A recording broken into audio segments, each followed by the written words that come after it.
Centuries ago, 4 prison ships from Earth veered off course and journeyed deep into the remote Caprulu sector. There they crash-landed on the planets of Tarsonis, Moria, and Umoja. Cut off from Earth, the survivors established colonies throughout the sector.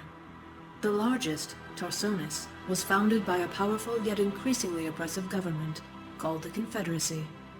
Spurred by the terrible acts of this government, Arcturus Mengsk formed the Sons of Korhal. This rebel army fought to overthrow the Confederacy and liberate the Caprulu sector. Even as Mengsk and his resistance fighters fought to overthrow the corrupt Confederacy, a much greater threat confronted the Terrans. Without warning, massive alien warships appeared and surrounded the Confederate planet of Chao Sara. Calling themselves Protoss, the aliens incinerated the planet's surface and then mysteriously withdrew. The planet had been infested by another type of alien, the Zerg. These monstrous creatures threatened to overwhelm Terran space, and the Protoss sought to eradicate them before they spread.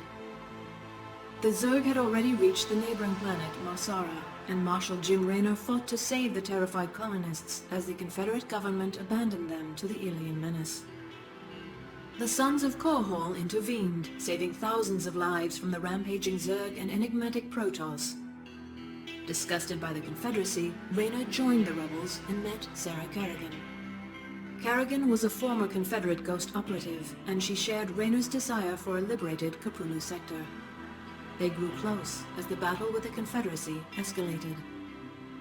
But Mengsk went too far in his hatred and ambition. He ordered devices placed on the Confederate capital world of Tarsonis to lure the Zerg and annihilate the population. The Protoss, led by Executor Tassadar, decided to help the Terrans defeat the Zerg instead of purging the planet of life. Mengsk sent Kerrigan to stop Tassadar's interference. With Kerrigan battling the Protoss, the Zerg overwhelmed Tarsonis and decimated the population. Having achieved his goals, Mengsk left the planet and abandoned Kerrigan to the aliens. Sickened by Mengsk's treachery, Raynor quit the Sons of Korhal. He raced to the planet's surface to save Kerrigan, but was too late. No trace of her remained. Having destroyed the Confederacy, Mengsk crowned himself Emperor of the newly formed Terran Dominion, a government that would prove to be just as corrupt as its predecessor. Raynor mourned the loss of Kerrigan and vowed revenge. Unbeknownst to him, however, the Zerg hadn't killed Kerrigan. Instead, they took her to the volcanic planet of Char. On Char, Kerrigan was transformed to the alien Queen of Blades.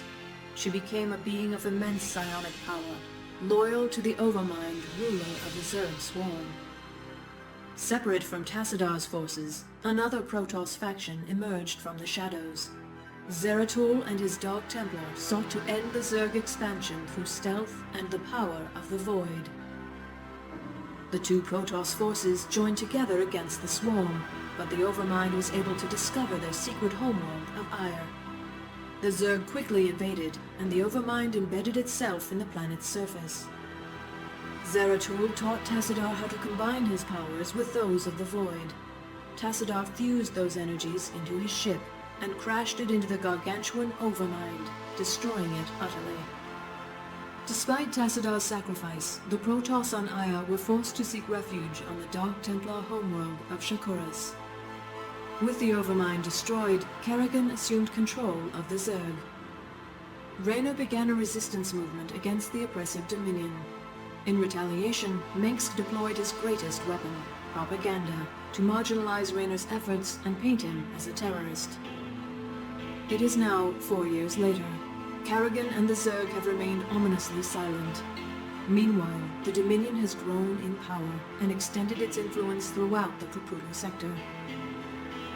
Raynor and his forces, plagued by low morale and lack of resources, continue their struggle against the Dominion.